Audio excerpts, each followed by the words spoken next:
how to power on or power off your MacBook Pro M4, M5, 2004 or 2005. Now if you are already on the lock screen, you can go to the top here. There is a small button, so if you click on it,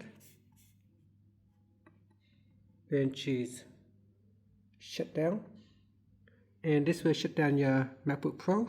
Once it is turned off, if you simply open up your MacBook Pro, once you open up the lid, the MacBook Pro should automatically boot up.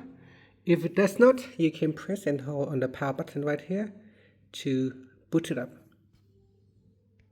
If you have already logged in, you can click on the Apple icon. Then we go down and click on shutdown. Here we go over here and click on shutdown. And that's it. That's how you can power off your MacBook Pro M4 or M5. Thank you for watching this video.